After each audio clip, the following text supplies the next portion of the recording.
1, 2, 1, 2, 3, 4. Almost a weekend and you don't know what to do. Or you just need something fun to listen to. Southside Pod! Yes, we're on the air. Pod. And the gang's all here, all things on the South Side. We're listening to the Southside Pod. Looking for the best Southside breweries. Or you might just need an awesome place to eat. Southside Pod! Mount Greenwood, Evergreen, Southside Pod. Blue Island, Beverly, Payless, and Allsup too. You're tuned into the Southside Pod. Southside Pod! Oakland, Midlothian, Southside Pod. Oak Forest, Chicago Ridge, Flossmoor, and Bridgeview. You're listening to Southside Pod. A professional organizer on this show to help you get rid of your dead relatives' old Christmas stuff. Why is that up in your house? And we have a Southside Park Ranger with an event here on the South Side at an actual national landmark that has Santa Claus and pictures for free and much, much more. This is Southside Pod. My name is Chris. That's Bill. That's Mike. Belly on up to the 9-foot homemade oak bar. Pour yourself a cold one. It's 30 minutes of good in a world of dumb. Brought to you by Tom Walsh, your Edward Jones financial advisor at the corner of 111th and Kedzie. 2 out of 3 guys at this bar keep their money with Tom. Mike's just stupid. I don't know what he's thinking. See what Tom can do for your saving, your retirement, your investments. Give him a call, 773-779-0023. Have you ever had to help your child with homework? Yes. Math? Any math? Yes. I was. Are you going to complain about the new math thing? Because it's really No, this is he's gonna complain about parents. I bet. I dropped my one daughter off at gymnastics, and I'm sitting in like the vestibule, like just waiting for her at this point, right? And there's tables there, and I overhear a father and an older daughter, probably maybe their younger daughter was at gymnastics as well, but doing their homework because this was after school. And it started off gently enough. We're like, okay, well, 7 times 9, okay, 63. Like talking about multiplication, okay, whatever. I'm just kind of in the background hearing this because they're at almost the same table as me. And then the word problem started in. And I hear the daughter read a problem saying, there's 2 teams and there is 15 pizzas. How many pizzas does each team get? And the father goes, well, how many? And she goes, 2, remainder 1. Like straight off the bat, 2, remainder 1, right? 15 divided by 7. 7 teams, 15 I'm sorry, pizzas. did I say that wrong? Yeah, 7 teams, 15 pizzas. 7 teams, 15 pizzas. Thank you. So edit that, Chris. 2 times 7, 14. I'm not editing remainder anything. 1. I want people to hear you correct Bill. Like the nerd that you are. Thank you. But that has Just let him tell the story. That has a lot to do with the Most story. people, Otherwise the story sucks. Most people had already tuned out and were scrolling in their phones at that moment. They were like, forward, I don't know, the 15 Southside seconds, Pod, they're doing 15 math. seconds. Pizzas. They're more fun when they're 17. drinking, huh? 15 pizzas, 7 teams. Okay. She rattles off 2, remainder 1. He goes, Okay. well, I kind of have a problem with that. That's awesome. I'm like scrolling Facebook and I kind of perk my eye. I'm like, I wonder what his problem is. What was his 'Cause I like problem? to study people Yeah. and listen to people. And he starts saying this whole diatribe about how pizza you can totally split up. He's like, you're not just going to waste the pizza. There's no remainder 1 when you talk about pizza. He's like, kids love pizza. So actually, it's going to be like each team gets 2 pizzas and like maybe a slice and a half. Right. And he started going on and on. He goes, remember that last question about coins?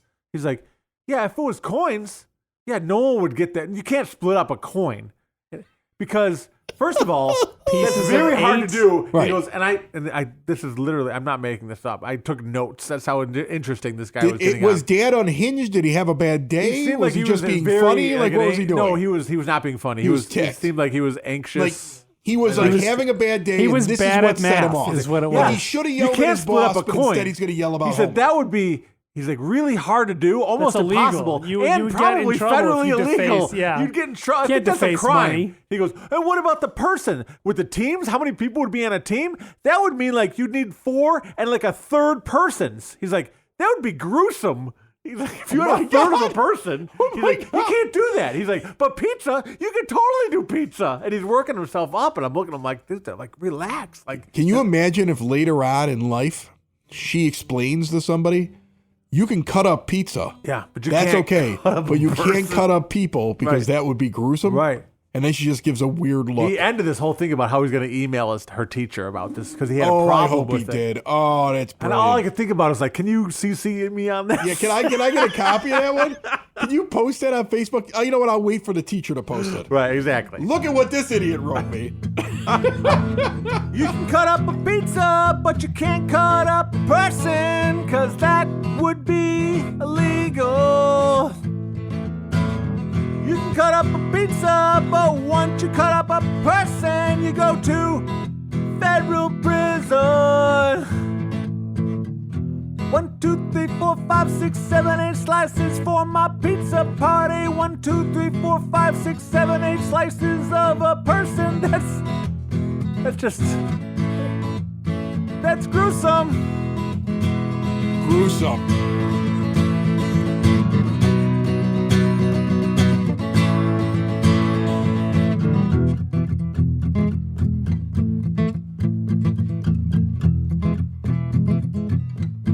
I don't know if any of you watched the Netflix series Dahmer.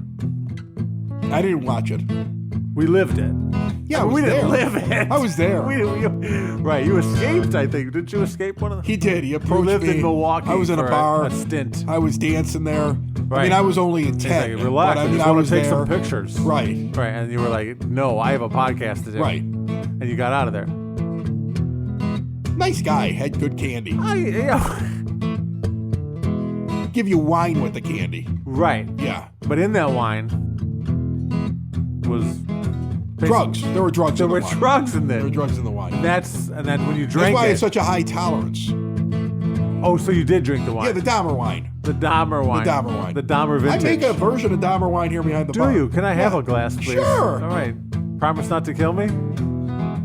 Sure. Cut up pizza, but you can't cut up a person unless you're Jeffrey. Cut up a pizza, but you can't cut up a person. Cut up a pizza, but you can't cut up a person unless you're Jeffrey Dahmer. Cut myself into pieces. This is my last resort. Cut yourself into pizza. This is my last malort.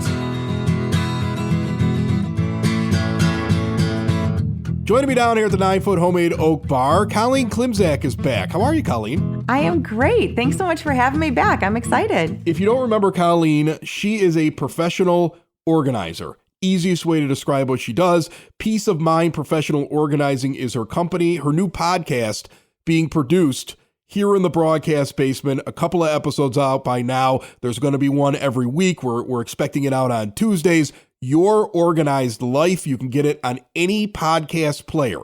All right. Or you can go to your website to get it. What's your website? peaceofmindpo.com. Okay. There you go. I know we've had you on the show before. Yeah. And you talk about, decluttering. Absolutely. For people. Yes. And you do it in their everyday lives. Yes. But with everyday decluttering, I think it's a little bit easier to tell somebody, do you really need this? Maybe you should throw this away. When it's Christmas, it's sentimental.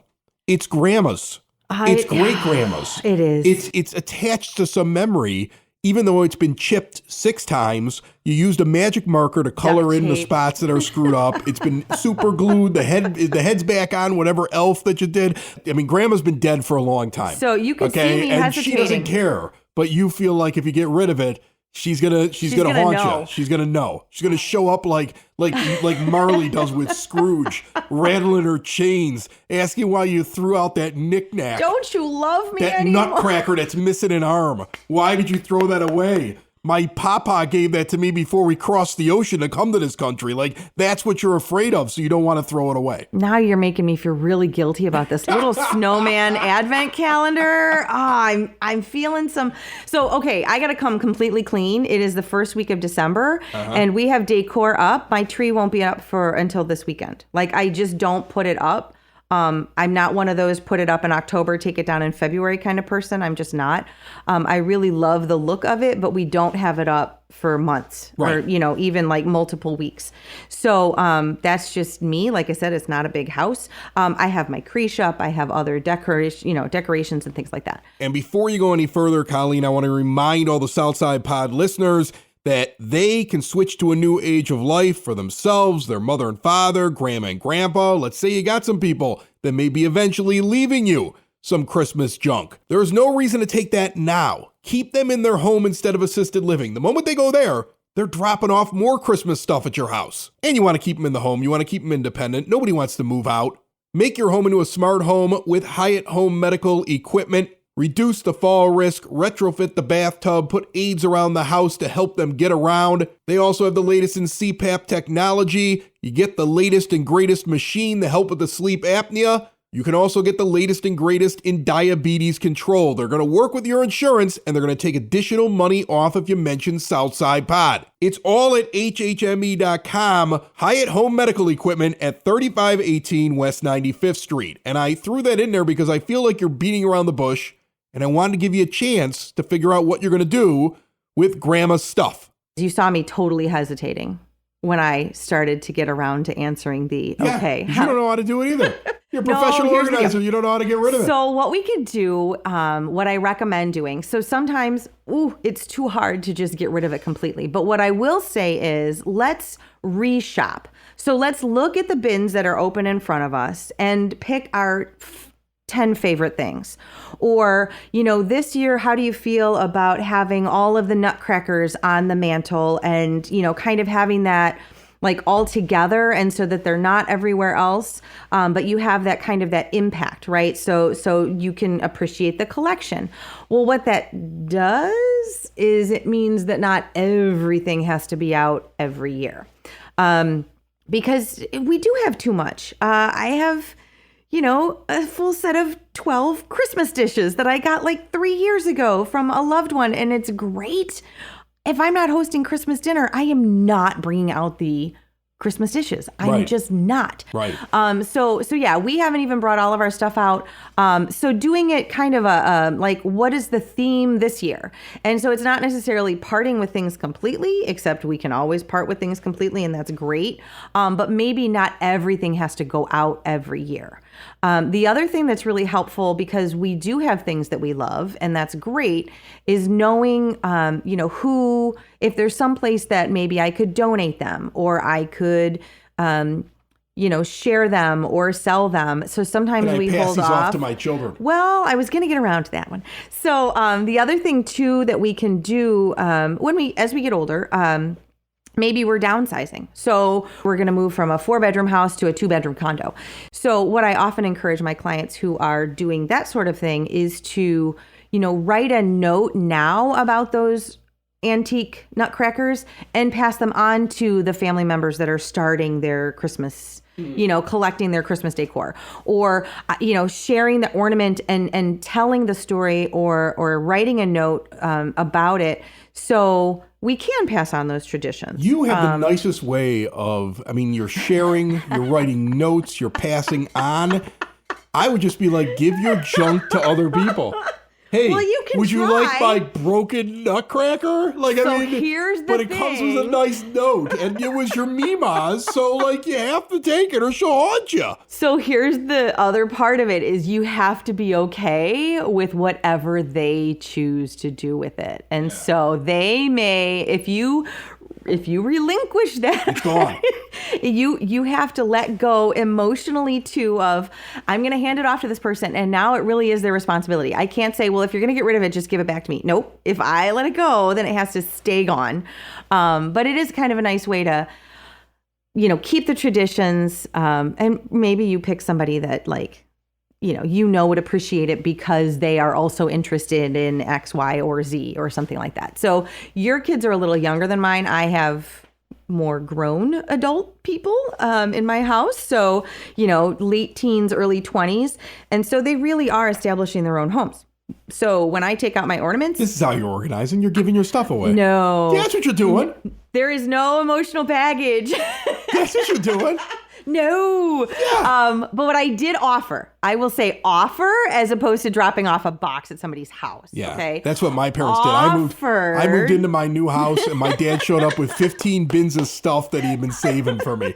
And I was like, what am I going to do with this junk? And he just put it in my garage, and it sat there forever. Oh, that's so funny. So before I let you go, Colleen Klimczak, professional organizer, the key today so far is like give your Christmas junk to somebody else. I did not No, say that's not what you that. said. I'm just messing with you.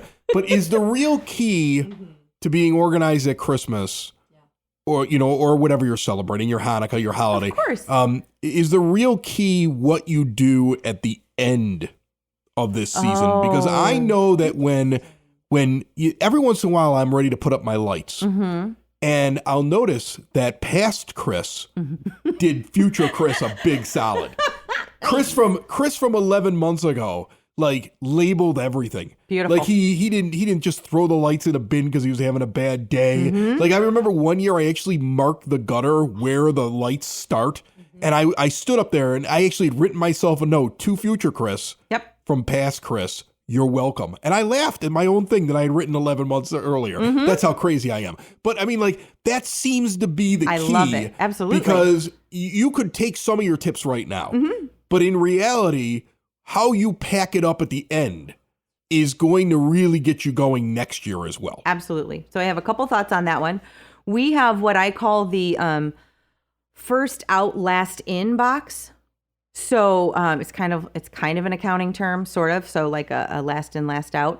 But it's the box that comes out of the crawl space first, and then it's and so that's our creche and our advent calendar, or our advent calendar, advent wreath.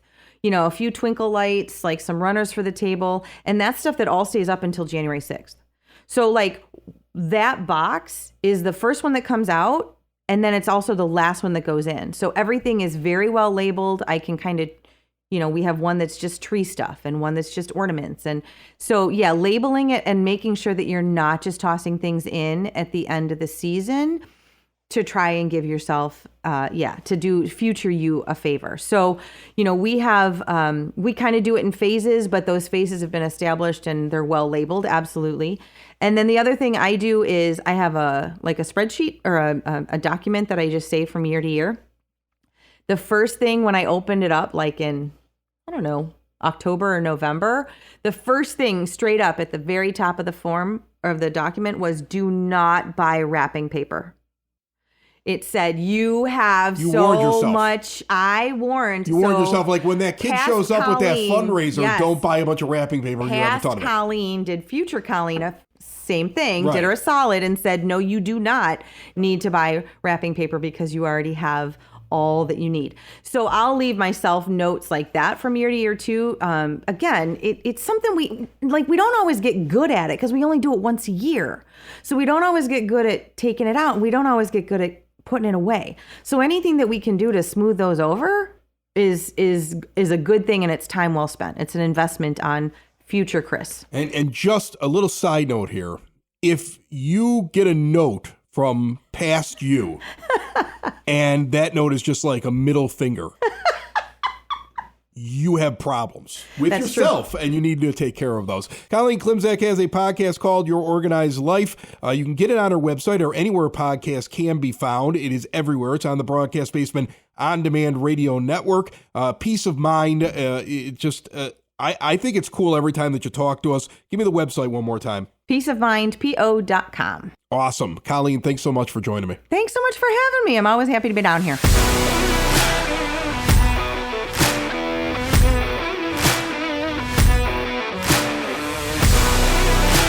I get a kick out of the fact that we're sitting down here at the bar. I have a 17-year-old daughter, and I'm listening to this guy at the other end, Bill, who has a 6-year-old and, 3 or 4-year-old daughter, and you're worried about boys? My 4-year-old was talking about... He's dating. Yeah. And he's guy's older. 30. He's really an older weird. man. He's 30 years old. I saw her picking up, and it was a boy, and his name was But Matthew. he's got a good job, boy. Matthew, and she's Matthew? saying her name, and Matthew. she's saying it back. And I go, "What's going on with you and Matthew?" And she literally said this to me, where I looked at my wife and goes, "I think she's feeling love," which is weird because she said, "When I think about him, I get sick." And I go, what do you mean you feel sick? I go, what do you mean you feel sick, honey? I guess it's cute. I go, what? She goes, I don't know. It feels like weird in my stomach, like I'm going to throw up. Every time I see him or talk to him, I'm like, stop. He's clearly giving her roofies. You are not the most important person in her life right now. It's messed up, man. Yeah. Like when she said that, because she didn't say she liked him. She didn't say anything like that. She was describing feelings of, like I said, love, right? Like that feeling like butterflies, right? But she didn't understand it. She's just describing it to me. And me and my wife looked at each other like, this is bad. You'll know that she doesn't feel that way anymore when all of a sudden she's like around you all the time and hugging you. Like after my daughter, can we go to the after park my again? daughter broke up with her boyfriend, it was like her father I know it's not real. She's her father 4, was the smartest, greatest guy she ever met.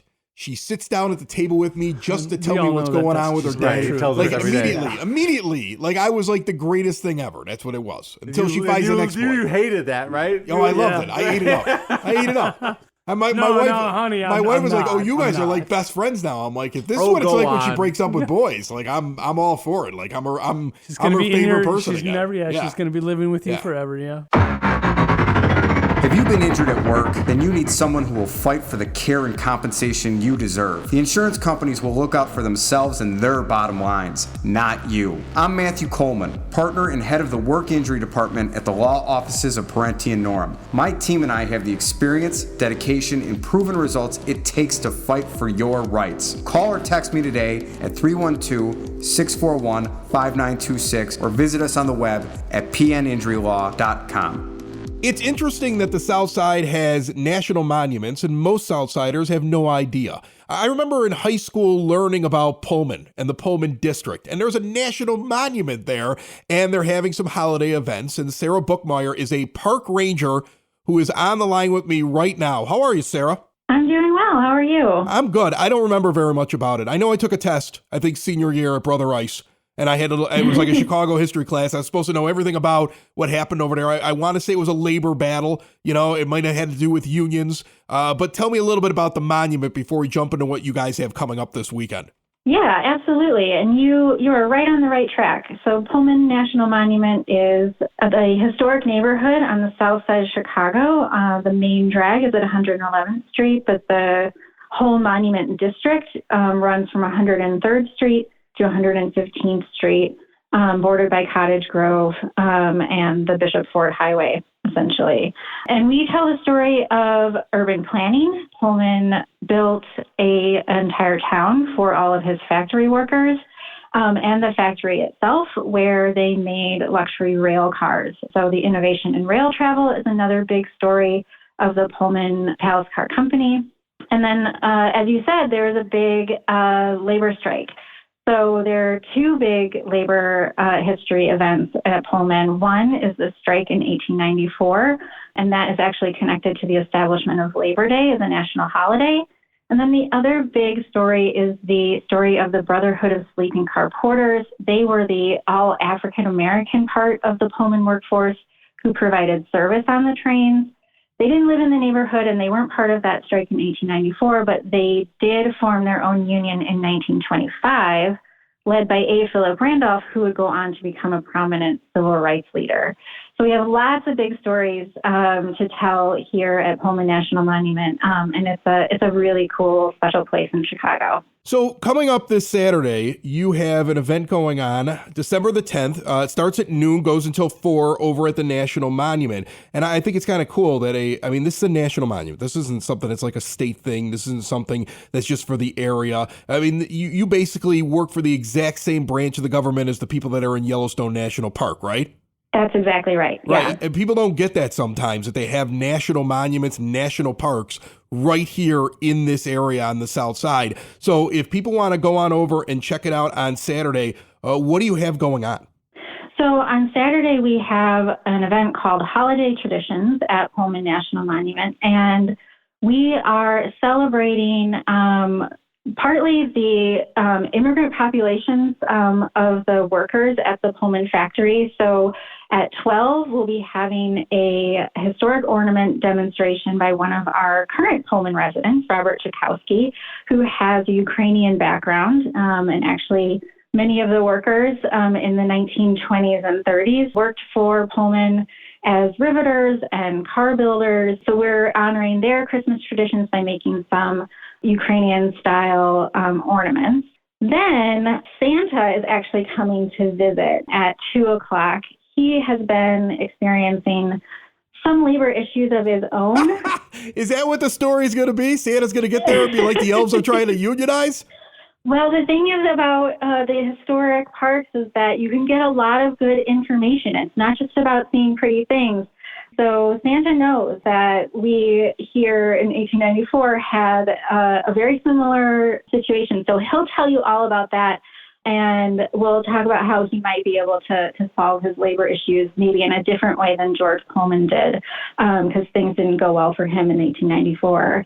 And then, once he's done telling his story, then you'll be able to take a picture with Santa, make some more ornaments, have some cookies and hot cocoa, and then we're going to head outside to the factory grounds to our little Christmas tree and do a lighting ceremony around the tree. So since this is a national park, and once again, for those that don't know exactly where this is, 610 East 111th Street is the exact address for the National Monument. Although, as you said, it's much bigger than just like a storefront there. I mean, that's a large area that you're covering. And so people are going to come onto the grounds as a national park.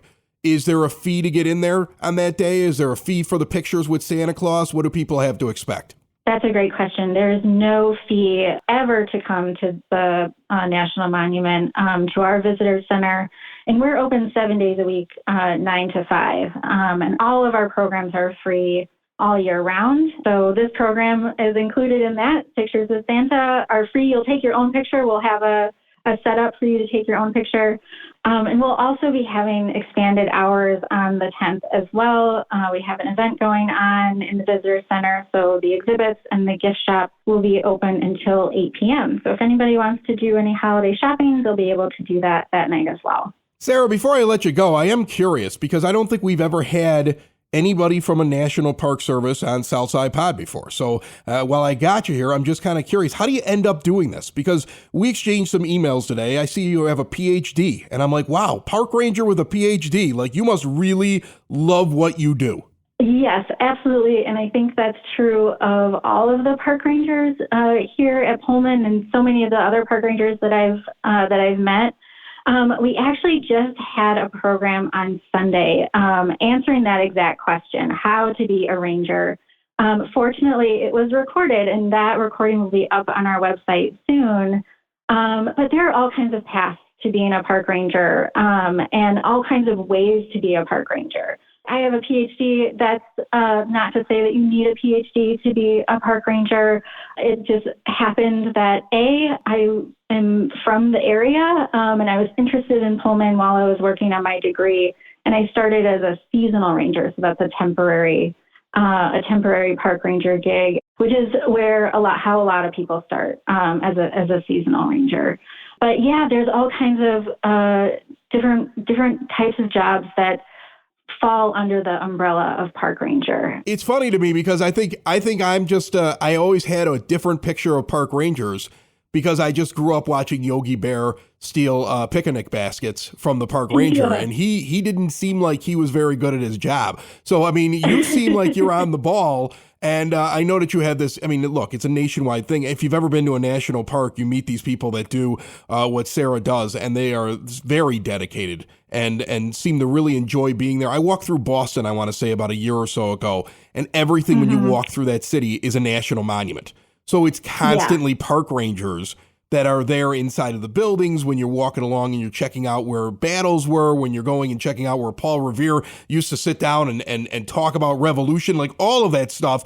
Every time you walk into a historical place, it's a national monument. There's park rangers in there. So it seems to me like you could pretty much do anything that you're interested in. And Pullman must have just, I'm going to say this here, and I can't believe I'm saying it on the podcast because it's going to sound stupid. Pullman must have pulled you in. Yes. Show's over at this point. I can't believe I said it that way. I didn't know where else to go. And it does, yeah. And Pullman does have this, mysterious quality of almost like casting a spell over people because it is just such a cool place. And Chicago has such great history, but it's really special that the National Park Service has recognized this place on the south side of Chicago as a place that is worth preserving, because there are so many just like really big, really consequential stories that aren't just about Chicago, but, are about America writ large. And it is really cool to be able to work here. All right. So if you're looking for something for you, the family, the kids, whoever, noon until 4, this Saturday, December the 10th, 610 East 111th Street. Go see Sarah and everybody else over at the Pullman National Monument. Santa Claus is going to be there. He has labor issues with the elves and so much more. Sarah, I really appreciate you jumping on Southside Pod and telling us all about it. Yeah, thanks so much for having me. We look forward to seeing everybody on Saturday.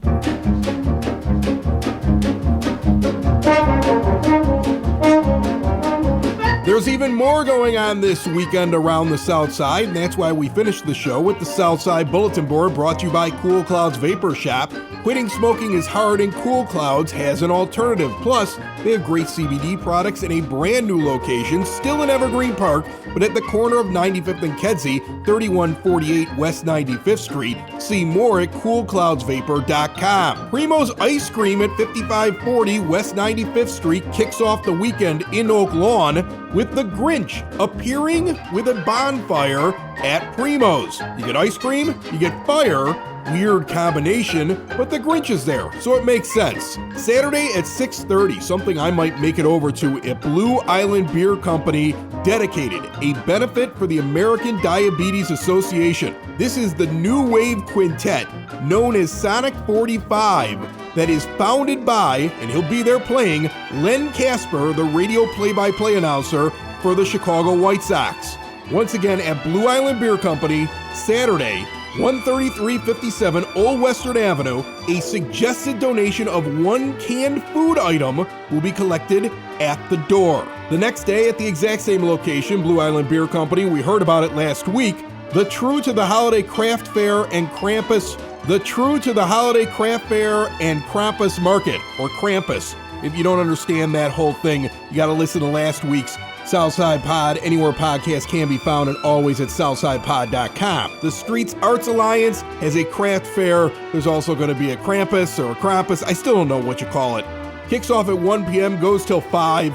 An incredible amount of artists, and like I said, learn more listening to our previous episode right there at southsidepod.com. The last items of the show are brought to you by sidsauce.net. Small batch flavor packed hot sauces, peppers grown on the South Side, delivered to your door for free. To most of you that are listening to Southside Pod, get the full selection. Make your order online at sidsauce.net. And we go to Lamont, where the tractors are now rolling through Lamont downtown starting this weekend. The holiday hayrides are kicking off again. You can also enjoy the lights of Lamont on a tractor the 16th, 17th, 23rd, and 30th of this month. But this Sunday in Lamont, they have the Holiday Pet Parade. This is their second annual Ugly Sweater Pet Parade. Did they put the ugly sweaters on the pets? It's going to kick off on Front Street at 1 p.m.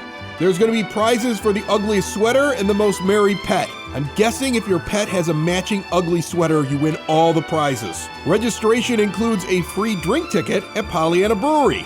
Man, the breweries are busy this weekend. I'm going to be drinking. If you have not yet subscribed to Southside Pod, do so. Don't miss an episode. If you want to reach out to us, do so. You can leave us a voice message. You can type up a comment right there at southsidepod.com. It's the Southside! It's the Southside! It's Southside Pod! Thanks for listening! Thanks for tuning in to the Southside Pod! Y'all come back now, you hear?